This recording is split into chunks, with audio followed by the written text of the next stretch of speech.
My name is Clem Ugorj, and I'm the lead advisor at Secularium Africa Advisory. I'm also the Africa Regional Advisor for Nigeria and Ghana for the Global Plastics Action Partnership, GPAP. This session will feature two keynote speakers, a discussion panel, as well as a Q&A segment with the audience.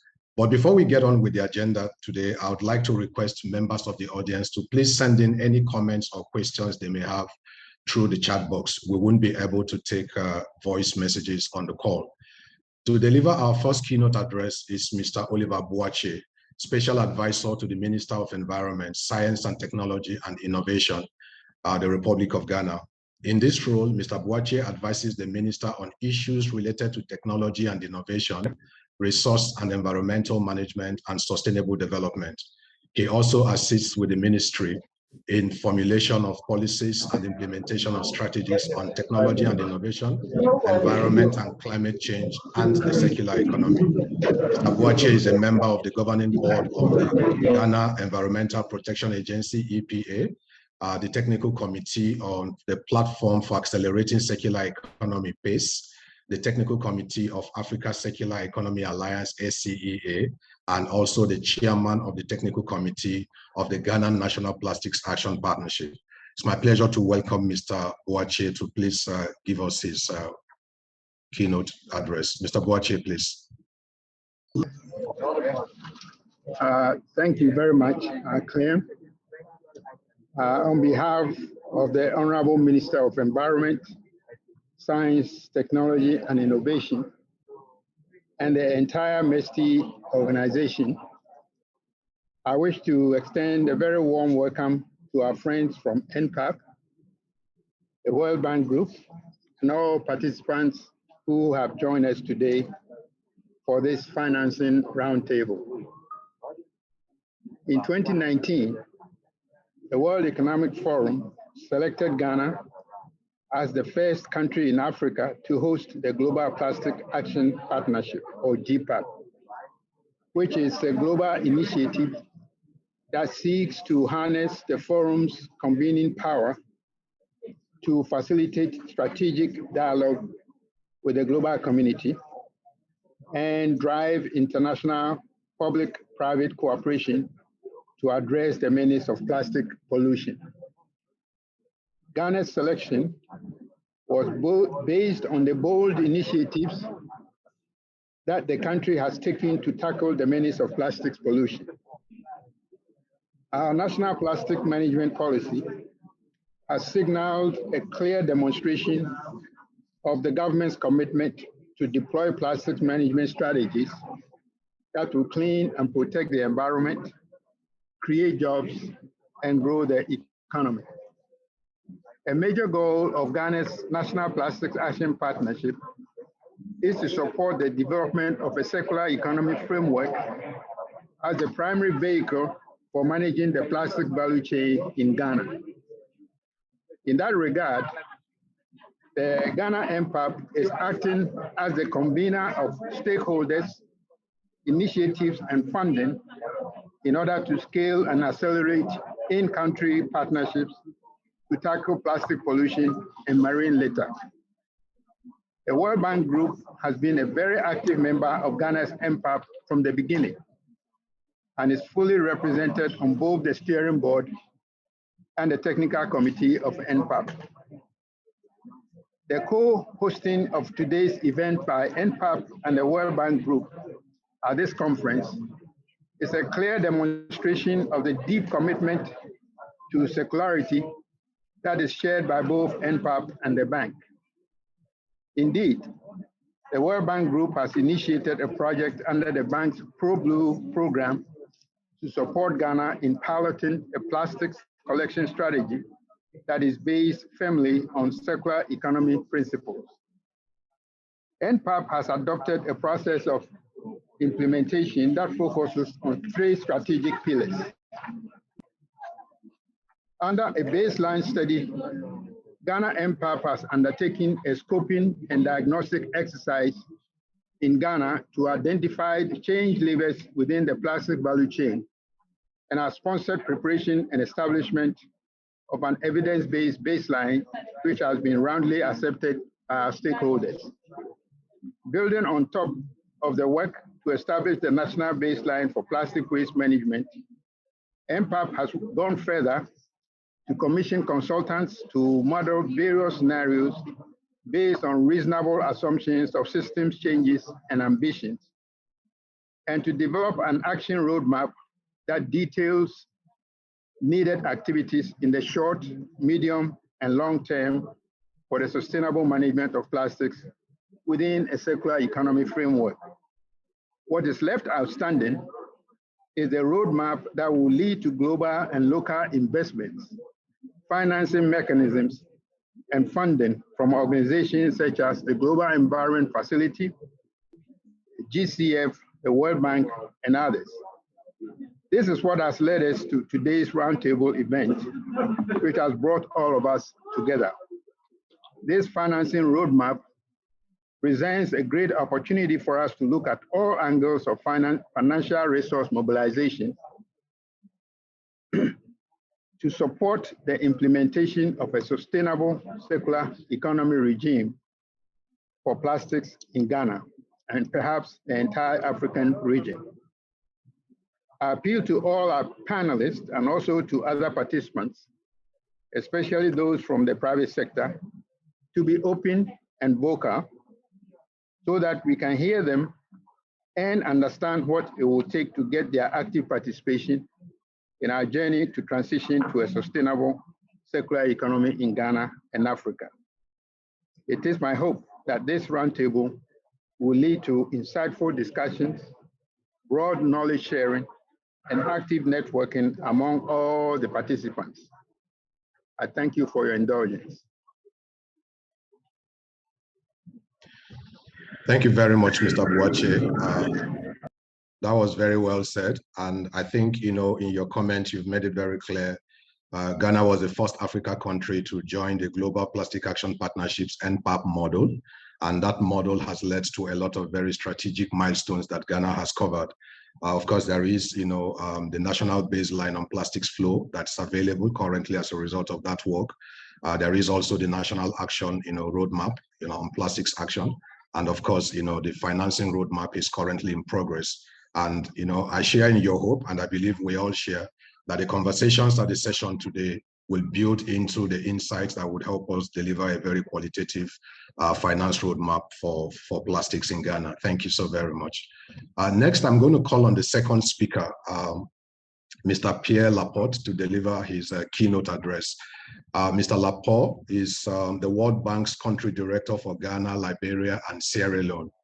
He was most recently the World Bank's country director for Benin, Burkina Faso, and Cote d'Ivoire, and has held various positions as Minister of Finance, Trade and Investment for the Republic of Seychelles, the Governor of the Central Bank of Seychelles, and also the International Monetary Fund, IMF, resident representative in Niger Republic.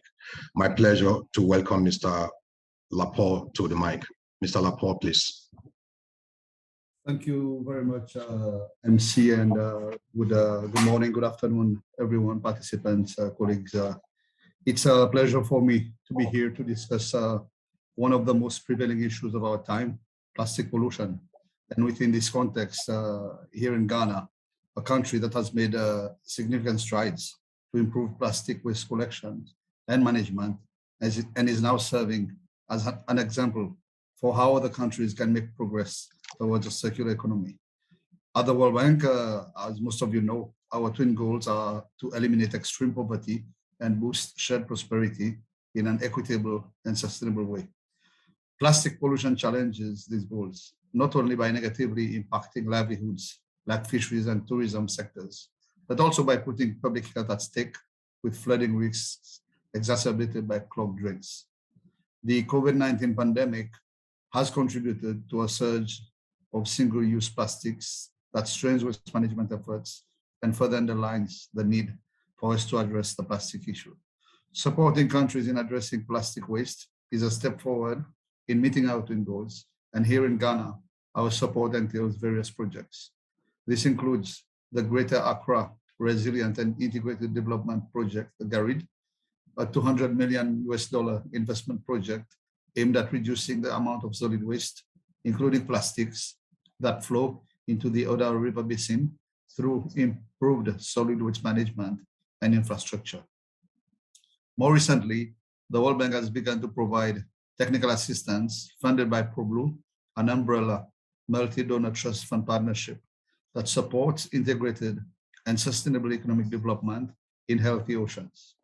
This project will help build country capacity for evidence-based policymaking, and in the process, creating an enabling environment for public and private sector investments, improving solid waste management, and promoting circular economy principles. However, institutions like ours are only part of the solution. This is why the private sector, local NGOs, and informal sector, among others, have equally critical roles to play. Only by working together on financing through innovative technologies and policy reforms will we see progress towards a Ghana that would be significantly reducing, and why not, be free of plastics pollution. We have seen that while Ghana has made significant progress, there is still a need for greater capital investments from the private and public sectors on physical infrastructure like collection, transfer, and sorting facilities, as well as recycling facilities and others. This also means research and development are needed for upstream investments, such as alternative materials to plastic. And with the absence of an extended extended producer responsibility scheme, there is also a need to create financial incentives for firms to support and implement the EPR. With that said, I reiterate how delighted I am to see that this session brings together key actors and various organizations ready to do their part in financing the solutions towards addressing the plastics pollution challenge, and I look forward to the outcome of this workshop. Thank you very much. Thank you very much, Mr. Laporte. Very inspiring keynote address, and it's great and exciting also to hear, the very impactful interventions that the World Bank is making in Ghana. And I think you struck the nail on the head when you emphasized the need for stakeholder collaboration, the need for more investments in infrastructure, the need for investment in research and development, as well as the need, to implement the necessary tools like the EPR to help drive effective plastic action in Ghana. And I'm sure that our panelists today will expound on these themes as the conversation evolves. Thank you so very much for your address. Thanks. And so we move on to the next stage of the session, which is the panel discussion. And like I said, the topic of that is financing the circular economy in Ghana, or rather unlocking finance to drive the circular economy in Ghana. As we all know, in recent years, plastic waste pollution has been one of the major issues on the global agenda. And there are various initiatives at global, regional, national, and community levels to tackle this challenge. As we heard from our keynote speakers in Ghana, the government is actively working with stakeholders across sectors to deepen and implement systemic solutions that are anchored on the circular economy principles. Now, apart from developing a comprehensive national plastics management policy, Ghana has also established the National Plastic Action Partnership, the NPAP, to drive multi-stakeholder alignment and collaboration. And the country is also partnering with the World Bank, like we heard just now, and other institutions on a number of very high impact interventions. We also know that financing is a key enabler for a sustainable solution to the plastic waste pollution. Yet, access to appropriate financing to boost the waste management sector and unlock the circular economy has been a major challenge, especially for developing countries like Ghana. A recent report by the Ghana NPAP identified financing gap of about $1.3 billion for capital investments and additional cumulative operational investments of up to $3 billion, which is required by 2040 across the plastic value chain in order to reduce plastic pollution and achieve zero plastic leakage to the ocean. Now, mobilizing this scale of financing will require new financing tools that are not currently available or not utilized at scale in the plastic sector in Ghana. The conversation that we're going to have with our panelists, will focus on appropriate financial tools and the opportunities for countries like Ghana to leverage such tools to develop and scale circular economy business models in order to eradicate plastic pollution. This conversation is indeed very timely as the Ghana NPAP is currently developing a finance roadmap for accelerating the development and growth of the country's plastic value chain. And it is hoped that the work would gain from the very valuable insights that this discussion will evince. We are fortunate to have with us a panel of 4 speakers who have diverse career experiences, but also share a strong commitment and passion for the goal to convert plastic pollution challenge into accessible opportunities for inclusive, sustainable development. Without further ado, it is my pleasure to introduce our speakers for today. And we have as the first, Mr. Sanjay Srivastava, who is practice manager at the World Bank and is based in Washington, D.C. Mr. Sanjay is a trained environmental engineer and a global leader in sustainable development with more than 30 years of applied international experience, including 18 years in Africa and South Asia region. Prior to joining the World Bank, Sanjay worked in private sector, public sector, bilateral donor, and non-government organizations. In his current role, he oversees the environment, natural resources, and blue economy global practice for West and Central Africa of the World Bank, where he manages a large team of the banks. He manages a large team as well as the bank's engagement that includes lending and advisory support to promote nature-based solutions and managing environmental risks across the bank's lending operation. Our second panelist is Mr. Samu Salo, who is a senior industry specialist at the International Finance Corporation, IFC. Mr. Samu works as an industry advisor for IFC projects and portfolio in chemicals and fertilizers globally. Before joining IFC in 2018, Mr. Samu spent 2 decades in chemical industry in leading positions, and he has also experience that he can greatly leverage in his current role. During his time at IFC, he has been very delighted to see the chemical industry pivoting towards circular economy and other sustainable manufacturing solutions at a fast pace, and believes that the World Bank Group is perfectly positioned to holistically promote these solutions in its client countries. Our third speaker is Jonas Bystrom, who is lead engineer in the Circular Economy Division of the European Investment Bank, EIB. Jonas has about 20 years experience as environmental and waste management consultant in diverse countries, including Sweden, Japan, Malaysia, and Denmark. In 2010, he joined the Projects Directorate at European Investment Bank, where he carries out due diligence and monitoring of solid waste and circular economy projects.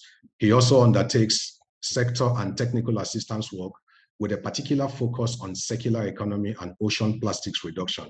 Prior to joining the bank, he held a position as assistant technical attaché at the Swedish Embassy in Tokyo, Japan, and also worked in Jaspers in Luxembourg as waste management specialist, supporting preparation of EU co-funded projects.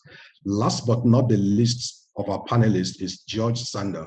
George is a project investment manager at the Alliance to End Plastic Waste. As investment manager at the Alliance to End Plastic Waste, George is in charge of financial due diligence, raising of co-funding, as well as structuring and negotiating funding agreements.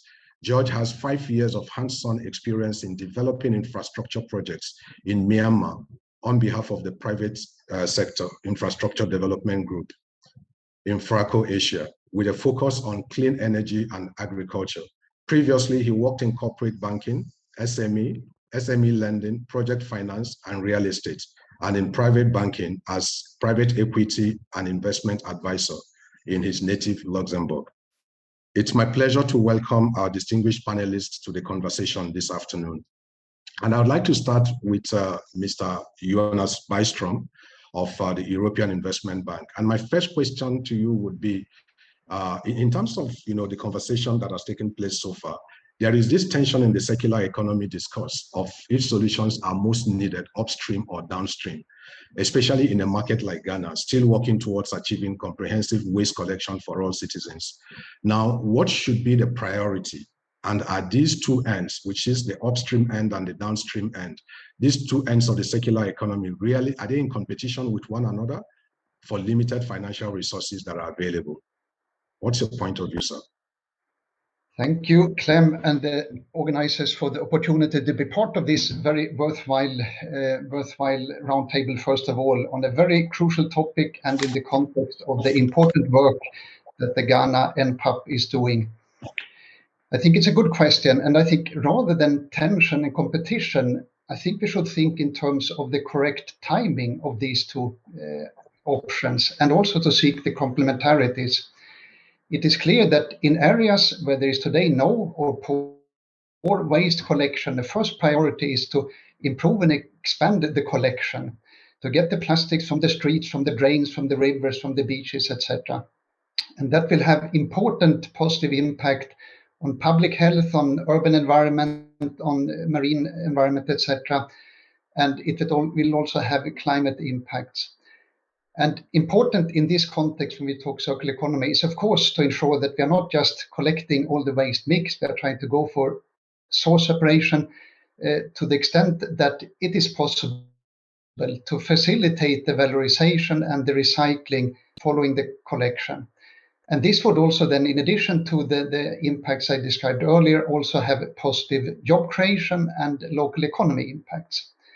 But in parallel to such developments, it's important to look for ways and means to start designing out waste from the system, which is the ultimate goal of the circular economy transition. And I think a good first target that is part of the plastic pollution problem is to try to eliminate, if possible, or at least restrict the use of single-use plastics, which can be done through bans, which many African countries have done, for example. And then it's a matter of promoting more sustainable packaging, going from single-use to reusable packaging, promoting bulk dispensers for grains, beverages, etc., etc. And then in parallel, or also to complement this, focusing on supporting repairability, reusability, recyclability in the design of packaging, in the design of products, should be a goal to ensure that the value and the materials are retained as long as possible. A central kind of goal and a central part of this circular transition. Thank you very much, Jonas. I think that's a very, powerful analogy that you used there. Really, it's not about, tension between the two sides, the upstream and the downstream. I think it's just a question of balancing the needs and ensuring that, we can drive action on both ends, simultaneously. And that takes me to the next question, which I would like Mr. Sanjay Srivastava, to take on. And, we know that there are several tools that are available, for financing these activities, from the EPR to blended financing to a whole lot of other things. But the question is, are these tools applicable to African markets, or are there nuances that need to be considered in order to make them effective within the context of the realities that we face in Africa? What's your view, sir? Thank you, Clem, and thank you, panelists. I think this is very interesting conversation and long overdue. And I guess from our point of view, from where we come, we clearly see that Africa, or many African cities, are at a point of really taking off. And there are several opportunities for financing available, such as sovereign loans are available, direct loans, intermediate lending. And there are several funding options available for microfinancing institutions that are very well established across African countries, including Ghana. And, World Bank, as you know, as Pierre Laporte said, that, we are all committed to supporting circular economy based on economy-based solutions, and as an example, and our IFC colleagues will tell you that examples from Nigeria, such as IFC, and as part of World Bank Group Finance, Engie Manufacturing, to develop continuous polymerization resin plant in Ogun State. So clearly, the financing opportunities exist. I think the big debate, as Jonas said, is not about upstream and downstream. There are opportunities available, and the financing is needed at least in three sectors, both in upstream, basically in collection part, because as long as it is collected well and segregated well, there is an economic value to the plastic waste. If the plastic waste is mixed with other municipal waste and healthcare waste, it loses a lot of its economic value. Similarly, in the midstream side in terms of who are the producers, if there are Coca-Colas, Pepsis, and various manufacturers or the packaging material generators, food waste, packaging material.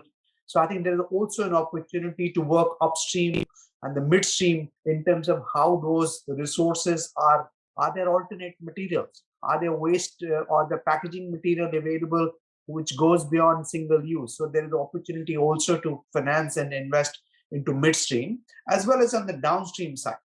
Once you collect the waste, plastic waste, what do you do with them? And there are lots and lots of opportunities to create jobs, and we've seen it that technology is not a barrier to recycle such plastics now, which can be converted into many, many useful products. Not only small products that can be used at a household level, but there are countries in Asia, and World Bank has been financing some of these projects. The plastic waste can also be used in making roads. World Bank has financed several hundred kilometers of road in Asia, and those options are available. I think we know how to do it. We know how to put those specifications, technical specifications into bidding documents. We know what technology works. So there are several opportunities, and Africa can really learn from that. And Africa, we can bring in those.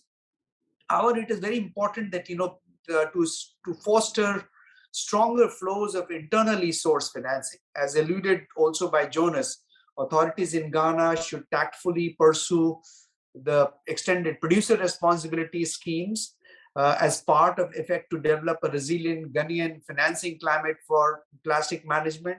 And World Bank Group, as part of our pro-blue engagement currently, is actively supporting the government of Ghana in achieving such goals. But I guess the financial roadmap or the financing strategy would look at various segments where the opportunities exist. So let me stop here. Thank you. Thank you very much. And I think, in your comment, you did raise $1 million question, which is what do we do with the plastic waste? And I think that is a question that, we need to crack in order to be able to find, solutions. And I think, a second, big challenge that we all face in the region, apart from financing, is also the lack of innovation.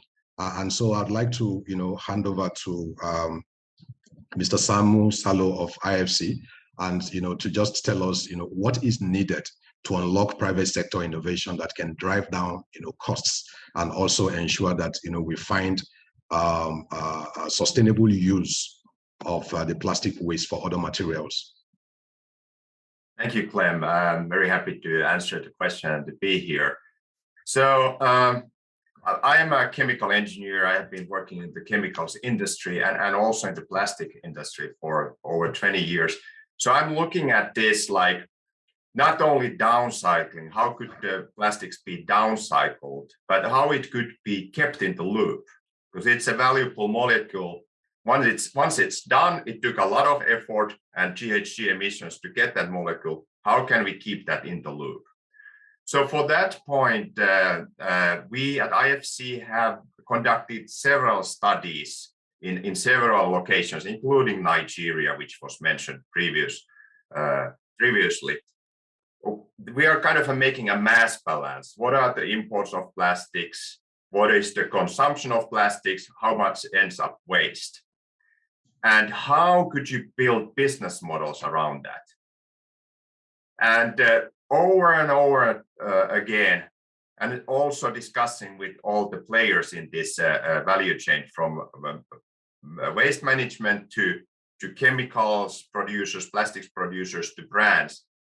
Every time the bottleneck is in the quantity and quality of plastic waste to make this loop happen. That's always the problem.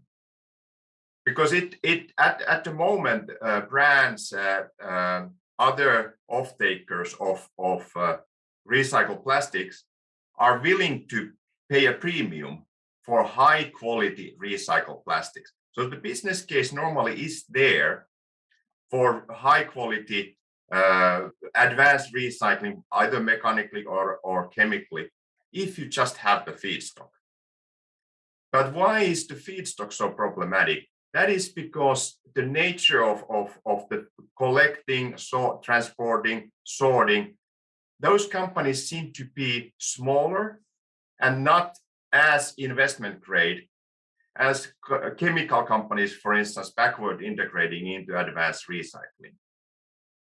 So in our studies, in our conversations, if there is good quality, reliable, high quantity post-consumer waste plastics available, the investments for advanced recycling of it and further downstream are possible, are likely. But how do you then address the challenge with the proper waste management? And it's like a chicken and egg. As I said, I represent the downstream side of things here, like advanced recycling of waste plastics. So should the advanced recyclers invest and hope that that investment propels investments into the waste management, or should it be vice versa? So in the best case scenario, we could go simultaneously coordinated, so that we would take a value chain approach, so that we would have both waste management and the off-takers of that high quality waste plastics. We would have both of them invest in tandem, coordinated. Another way to unlock this is, of course, a public investments into segregating waste plastics and other recyclates at source, and then selling that to the basic aggregators, advanced aggregators, and so on, which was alluded in the previous comment here.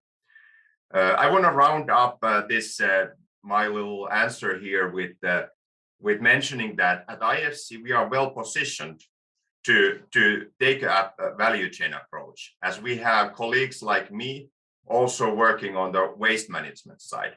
So we are trying to develop a way to move simultaneously to both develop the waste management and the downstream of that, reprocessing that waste into high quality recycled plastics, which can be fed back to the loop. Thank you.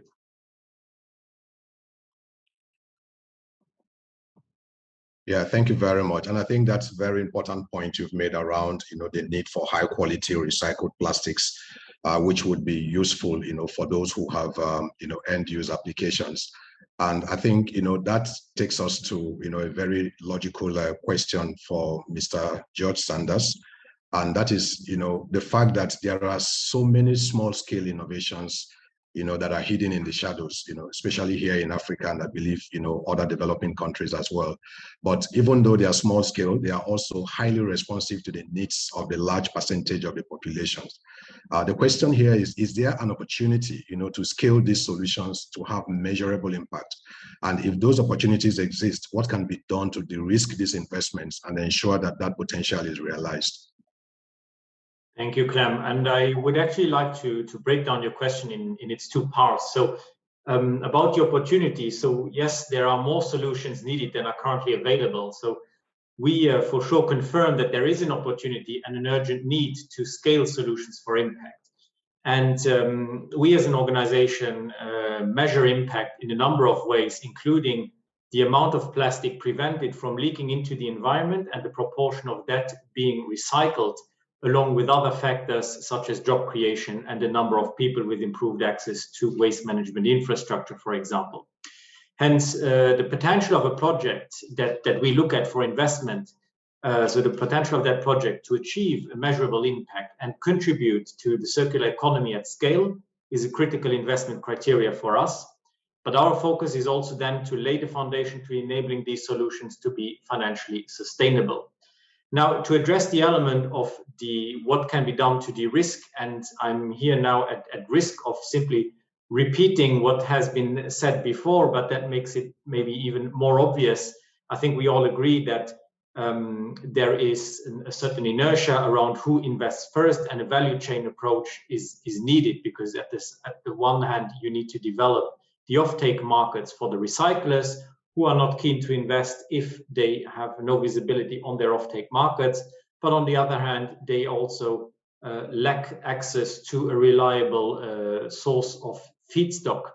And so that creates, from an investment perspective, also a sort of an inertia, because who wants to go first? Who is taking that first risk to build something? Waiting for other parts of the value chain to come up in case you cannot invest at everything at the same time. And one way to break this inertia is with patient investments into collection and sortation that can provide quality feedstock flows to the recycling industry in parallel with the development of end markets. And through coordinated interventions at different ends of the value chain, market linkages can then be improved over time, and individual projects across the value chain are being de-risked through improved commercial viability. Now, another element I would like to stress out is that when we look at proving technical viability of projects, we also see that a lot goes beyond technical innovation. So it does not necessarily have to be technical. It can also be around innovative solutions for community engagement. And I think the NPAP report has highlighted, for example, that the inclusion of the informal sector and women in particular is a critical driver in improving plastic waste management. And hence, it requires maybe less capex, less tech savviness, but people savviness and a local understanding of the needs and a way of culturally appropriately engaging with those communities. Yeah, thank you. I think, breaking inertia, I see as a very powerful soundbite, that we need to take out from this session. And the question then becomes, how do we break that inertia?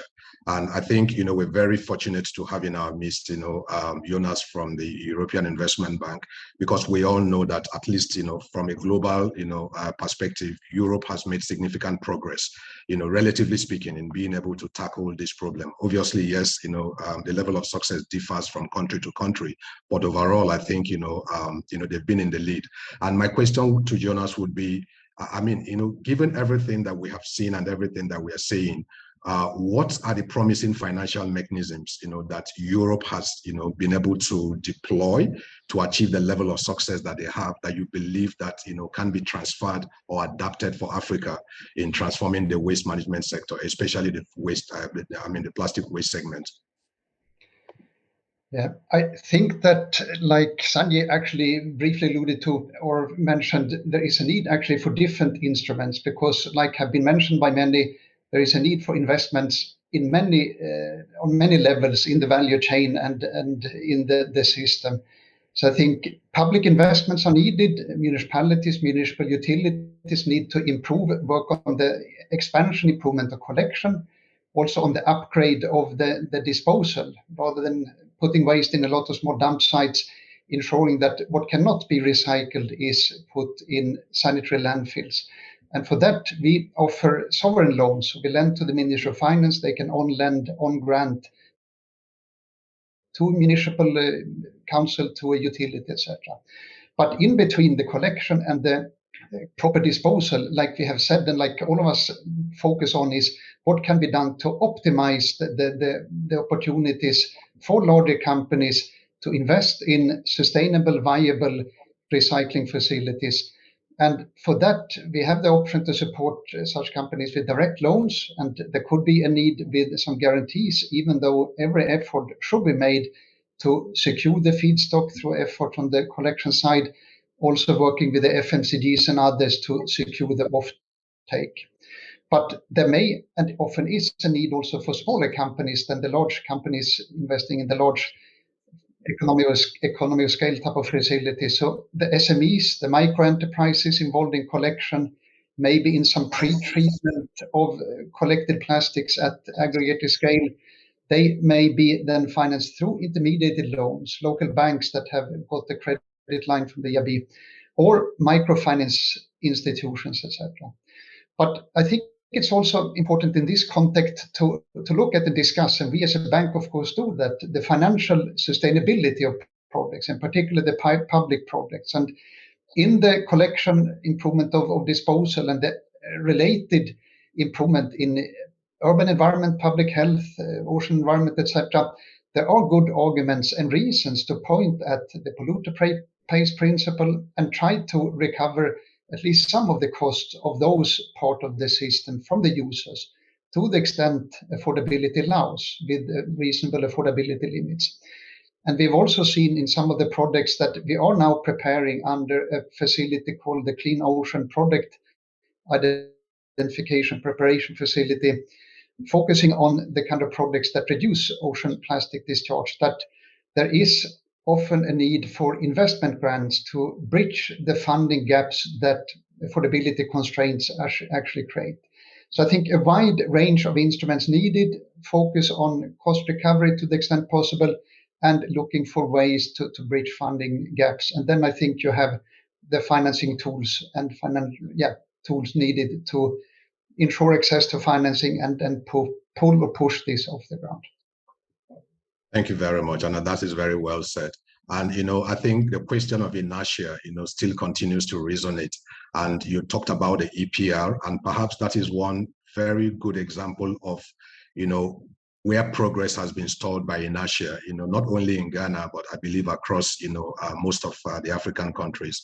And I wanted to just, pivot back to Mr. Sanjay, just to find out from him, there is a strong appetite to introduce EPR scheme, in Ghana, as there are in many other countries. But there seems to be that same inertia that we're talking about, to be able to develop a workable model for the market.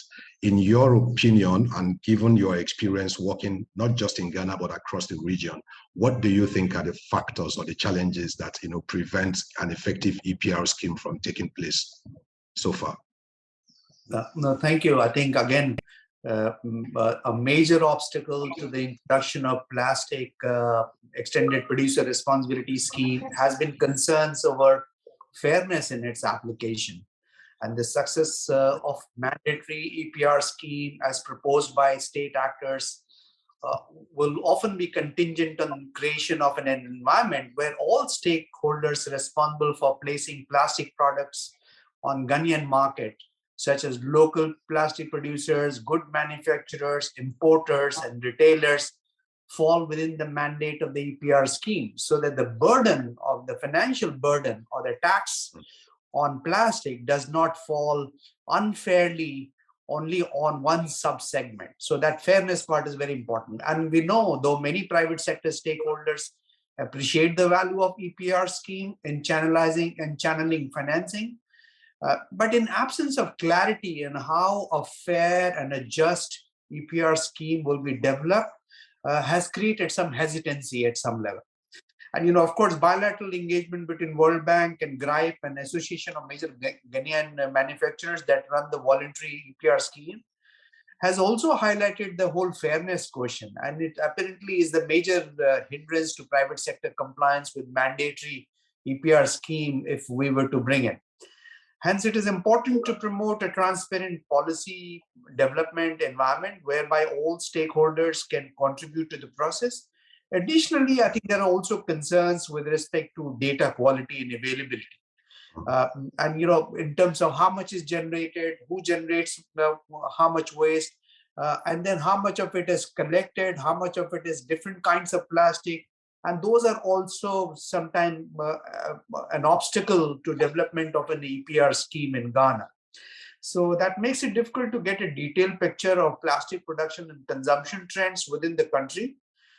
But what we think is that, if we can develop a centralized platform for tracking the plastic flow with flexible means of access for market participants, and that would be an essential step towards promotion of mandatory EPR scheme in Ghana.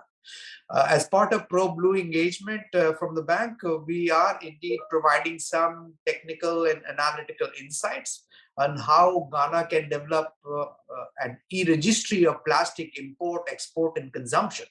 And once we are able to know exactly who's importing, who's exporting, who's consuming, who's producing, and I think that will lay a background or sort of a framework for developing a really fair and just EPR scheme. Nonetheless, I think there is a strong willingness from private sector in Ghana to reduce the plastic waste. However, a circular business model is yet to be found, and that is valid particularly for Ghana. So let's start to look at various options where the public financing will be needed to make it commercially viable. And there are subsectors such as end of the pipeline or a collected high value plastic waste. As IFC colleague was saying, it can be made commercially viable very, very quickly. And then there are other sectors of collection. How do you make it commercially viable? And wherever the public investment or public involvement or municipal involvement is needed, I think that would be a good way to frame a good EPR scheme. Let me stop here. Thank you. Yeah, thank you very much. So two key issues, the fairness in terms of, inclusiveness of the process, as well as the quality of data as key issues. But then again, one can make, a riposte to say, do we need to wait until the situation is perfect before an EPR scheme can take place? Or do we take the 80-20 principle? Obviously, this is, a conversation that is ongoing. I will find more avenues, to exhaust all of the issues around it. Unfortunately, as we so often experience, when you are having a good time, time seems to fly faster than normal. I've been told that we have less than 5 minutes to go. And I just want to very quickly, get back to the audience and see, what questions we may have from them that we can, that we can take. There is one question that says, when will Ghana MPAP be ready to publish the roadmap for the implementation of the EPR scheme on Ghana? Okay, I think, I can answer that very quickly. The roadmap is completed. The roadmap has been approved. I think it's undergoing editorial work, and the publication should take place in less than a month's time. So if I can come back very quickly, I think there is also another question on the chat. It says the issue, and this is from Ina Balik, it says the issue is not producing plastics from crude. The issue is that producing plastics from crude became more profitable than refining, e.g. diesel and other fuels, and that led to a tremendous growth in the virgin plastic manufacturing industry. I cannot see an end to this cycle unless financing is pulled out. I don't know if anyone would want to react very quickly to this, say in less than 30 seconds, and then we can move on to something else. Yes, Samu. Yes, thank you. So I agree, but I want to tweak it a little bit. The plastics have been cheaper to produce from virgin crude oil-based hydrocarbons for 50 years. It's not that it has now changing. It has been there. And that has been the challenge for the same period of time.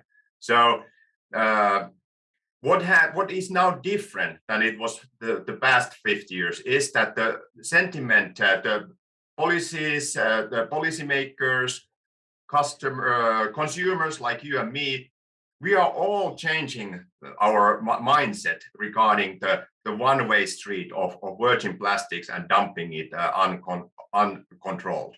So that is different. And that we can start to see. Europe, as was mentioned, is leading it with mandating the mandatory recycled content, which is a kind of a sort of an EPR scheme as well, in my mind. So we are changing our minds, and finally, the brands and the petrochemical producers need to react. They need to adapt. Otherwise, they can't survive this seismic change. So that I wanted to say, that there is hope, but we need regulations. We need consumers to change their habits, reduce, reuse, recycle. Everything is needed. There is no silver bullet. Unfortunately, there is no silver bullet. And what you said, Clem, about the 80-20 principle, that really resonates with me. If we try to make a perfect loop and we don't do anything before the loop is perfect, then we will never do anything. We need to start moving and moving to the right direction, 80-20. Absolutely. Thank you very much. I mean, that's a perfect way to answer that. Thanks. And just very quickly, I'd like to move on to Salo and George. And please, I would crave your indulgence in just 1 minute if you can, respond to this. I think this would be for Samu. It says, what is the future role of the informal sector as Ghana explores more sophisticated resource recovery models, and how can financing schemes be structured to support, the needed transition? If you can just, very briefly in 1 minute, summarize your response, please. Okay, thank you so much. Again, no silver bullet.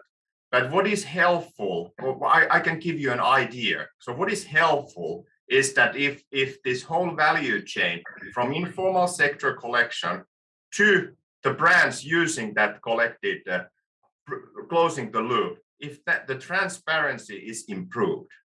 So that has so many advantages, from that the brands can know that there is no issues which can pop up in the headlines in a half a year's time if there is child labor, corruption, and what have you there in the first part of this whole value chain. Also taxes. Taxes can be paid if every transaction when money changes hands can be tracked. And it will ensure fairness, that also the first part of the value chain, the waste management, is paid properly and not tramped upon. Great. I would like to maybe do a small analogy with Uber, you know, the ride hauling service. So pirate taxis have been everywhere a problem.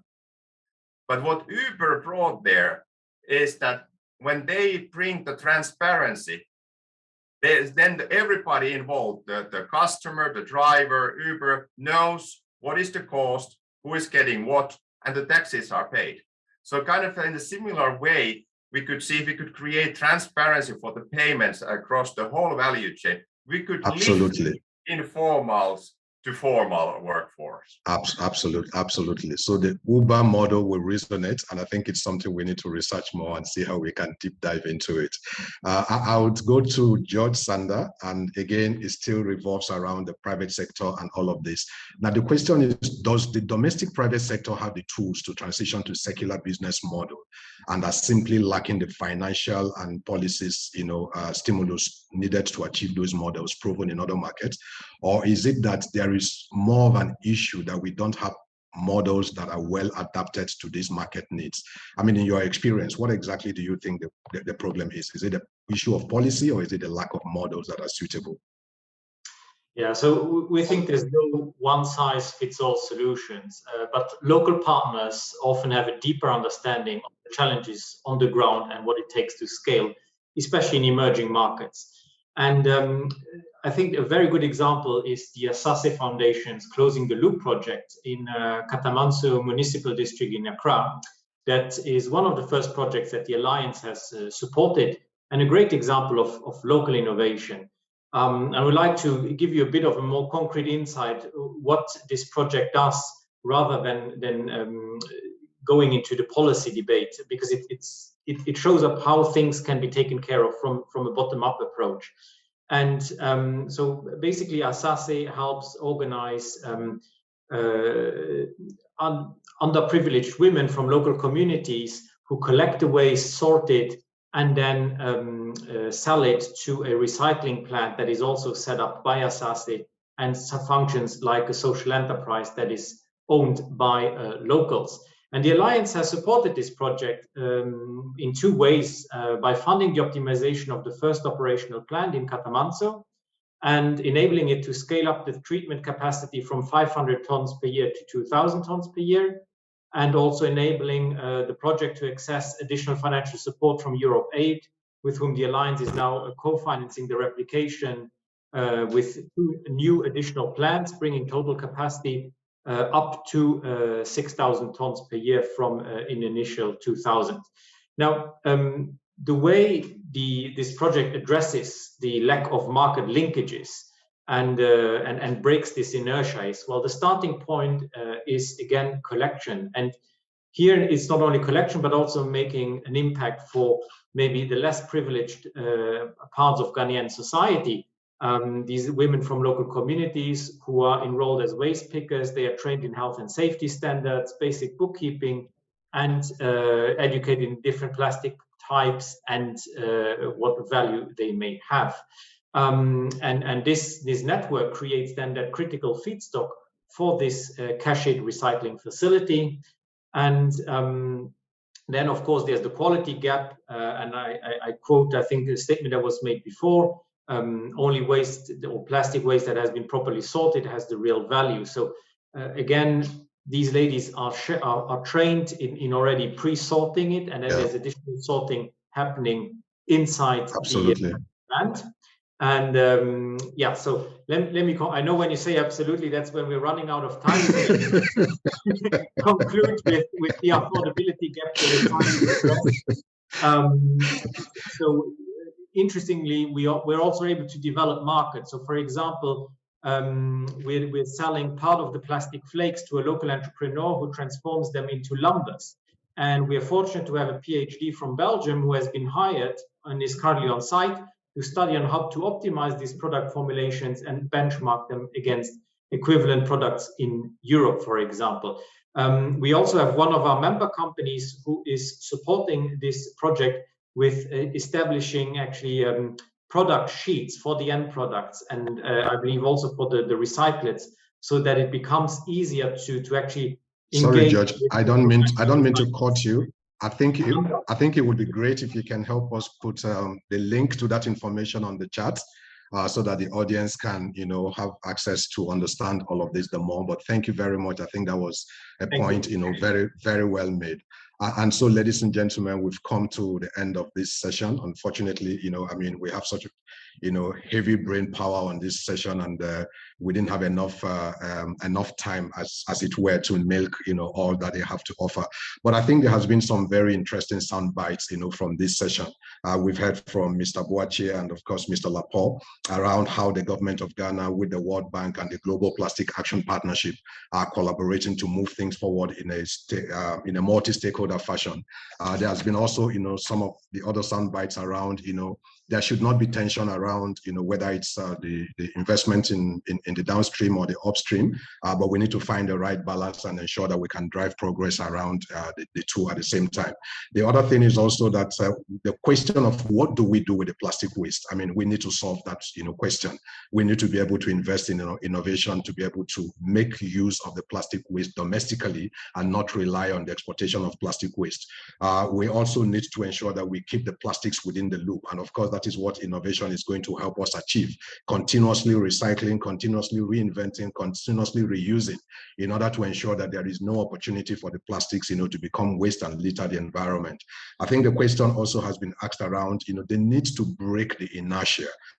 And there is, a very important point to be made there, whether it is around the EPR, policy, whether it is around the approval of, recycled, food-grade recycled standards in Ghana to be able to make progress. There are several points of inertia that we need to break. And I think that it's important for us to find an opportunity to kind of reconvene and be able to, outline some of these pain points, that need to, where progress needs to be made forward. We've also talked about, the fact that we can't really wait for a perfect system, in terms of creating a fair and inclusive, EPR structure and having, all the data that we need to be able to make progress. We can leverage the 80-20, principle and make progress along that line and continually improve as we go along. And so, ladies and gentlemen, I think it's been a very insightful session. I want to say thank you to our distinguished panelists, for the very, very valuable insights they have shared. And I'm hoping that the recording for this session will be available, because there are lots of insights we can man from it, especially, for the Ghana National Plastic Action Partnership in developing the finance roadmap. Unfortunately, we've come to, an end so soon, but I think it's been a time, well worth, spent, in a worthwhile way. So thank you to the audience for your engagement on the chat, and thank you very much to our distinguished panelists for availing us the opportunity to milk your thoughts. Truly appreciate it. And so on this point, I'd like to close the session and wish you all a very good evening. Thank you. Thank you so much. This was very, very good. Thank you.